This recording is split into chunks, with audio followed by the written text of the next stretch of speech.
Now, we added some EJS magic or some EJS templates here. One thing that is missing here is the layout functionality Pug or Handlebars gave us. And indeed, EJS doesn't have layouts. But we can use so-called partials or includes. By the way, a feature that Pug and Handlebars also know.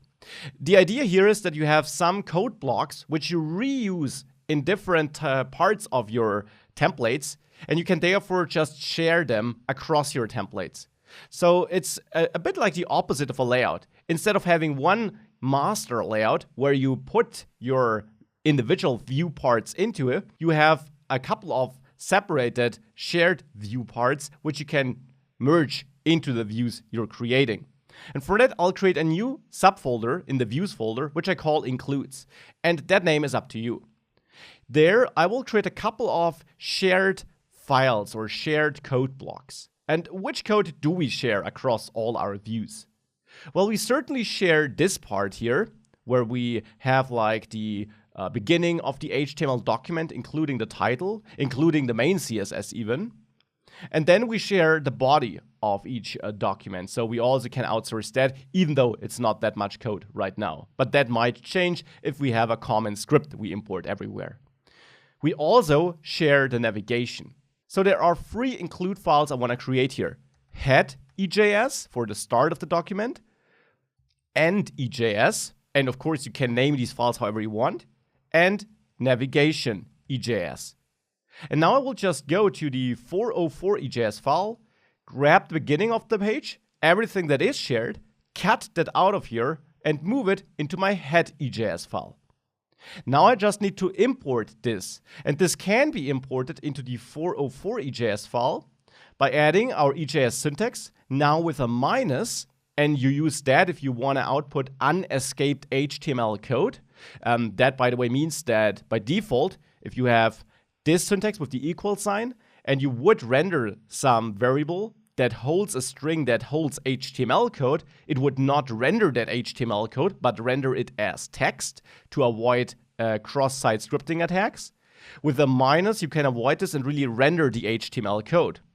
We can do this combined with a keyword offered by EJS, the include keyword, which allows us to include a certain element into this page. And then you close that with the normal EJS tag without the minus.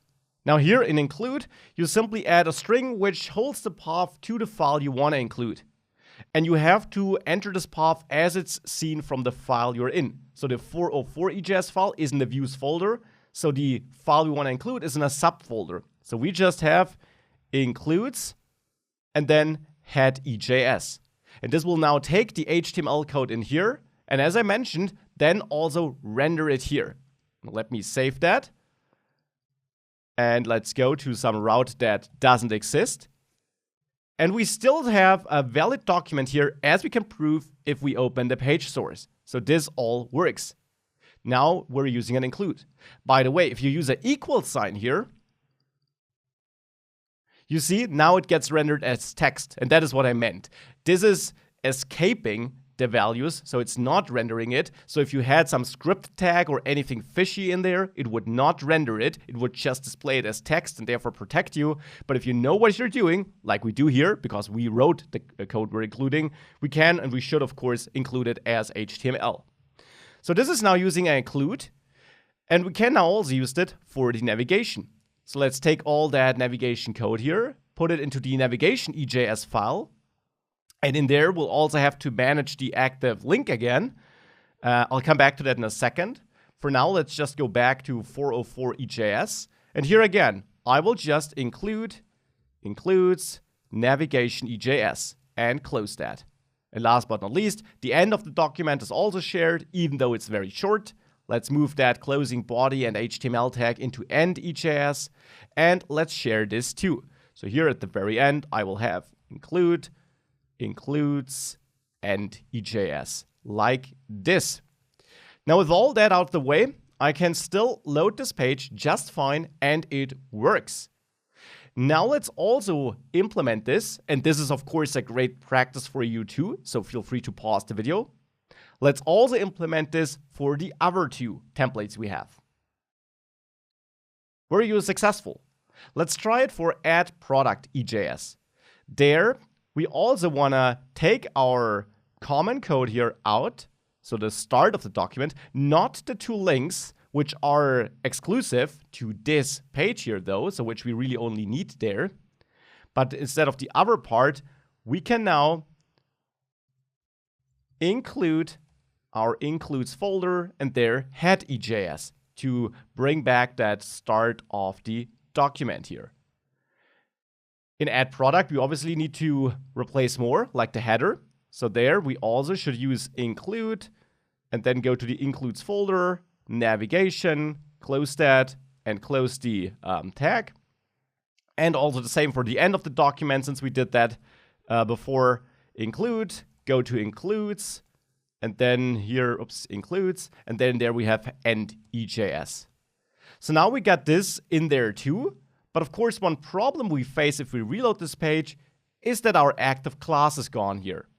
So we need to bring that back and mark this navigation item as active if we are on the add product page. Now for this, let's go back to the admin.js file real quick, where we do render this route. And there, let's remember that we already added this path for Pug. And we can reuse that functionality. We can go to our navigation EJS file and then add a class here. And there simply output something rendered through EJS. We can do this inline with an equal sign, so we don't need to enclose a block of HTML code. And simply check if path is equal to, and now the path here is /admin /add product. So basically, the path which we define here. And if this is equal, I'll use a ternary expression here, which is an inline if statement in JavaScript. So here we have the condition. And if that is met, we now do whatever comes after the question mark. So then I want to render active here. And since I'm inside the class text here, I will basically just add the active class. This is how you can read this. Always keep in mind that this simply gets replaced with text when the template is rendered. So this will just become class equals active. And then I add the else condition with a colon, and else is just that I rendered nothing. And now I can copy that here, that class assignment, and do the same for add product where this should belong. There where I did it originally, I should check for just slash, because that is actually the path we set for the shop here in shop.js, this path. So now I got this in place. I'm checking for the two different paths here, and I render the active class based on that. And therefore, if we save all of that and we reload the page, we got add product added here. Now let's go to the shop.js file, and there, let's do the same. Keep the link which we need in that file, which is the product CSS file, and replace the other part with our general include. So in the includes folder, there we have the head EJS file. Replace the navigation as we did it before. So there we have include, includes, navigation EJS. And of course also replace the body of the document. So here we have include, includes, and EJS, like this. And now with that, if we save that too and we go to the shop page, it looks like it did before, and we should still be able to use our application as we did before, but now we're using includes, which is kind of giving us the same experience as with layouts. We have to repeat all this include code all the time, but that is okay, and we still benefit from having shared code. So with that out of the way, we got EJS added, and we'll continue to work with that throughout this course. And I hope you got a solid understanding of why we use templating engines, which options you have, and how they roughly differ. And with that, you should of course be able to choose your favorite.